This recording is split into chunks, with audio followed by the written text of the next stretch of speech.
আমাদের মা বোনেরা মাঠে নামবে এবং সংগ্রাম হবে, বিজয় আমাদের হবে, বিজয় সুনিশ্চিত।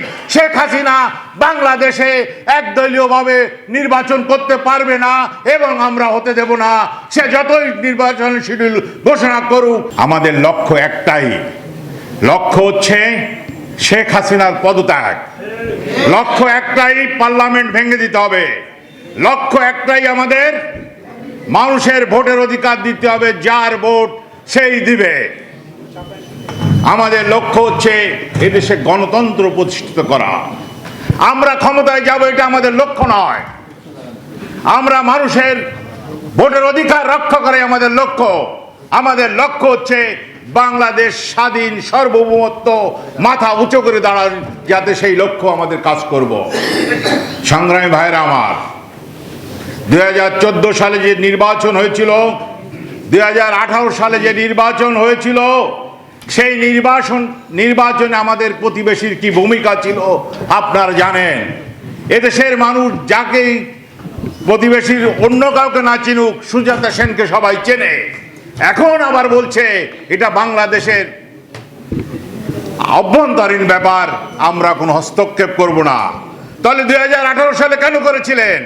2014 সালে কেন করেছিলেন? অবশ্যই তার জন্য আপনাদের দুঃখ প্রকাশ করতে হবে। আপনাদের সাহায্য ছাড়াই বাংলার মানুষ, অবশ্যই মানুষ ভোটের অধিকার রক্ষা করতে পারবে, বাংলাদেশকে স্বাধীনভাবে মানুষের গণতান্ত্রিকভাবে দেশ চালাতে পারবে। সংগ্রামী ভাইয়ের আমার, যদি গুম খুন হত্যা করে, নির্যাতন করে, অ্যারেস্ট করে যদি কোনো সংগ্রাম দামানো যেত, তাহলে ব্রিটিশ থেকে আমাদের দেশ স্বাধীন হতো না।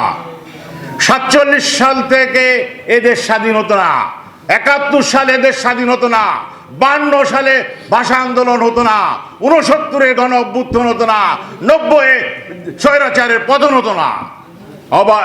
অবশ্যই আমরা এইটা চিন্তা করতে হবে, যতই দমন পীড়ন করুক, যতই নির্যাতন করুক, ততই আন্দোলন মানুষ গতি বেড়ে যাবে, ততই আমরা অবশ্যই দেখব জয়ের মালা।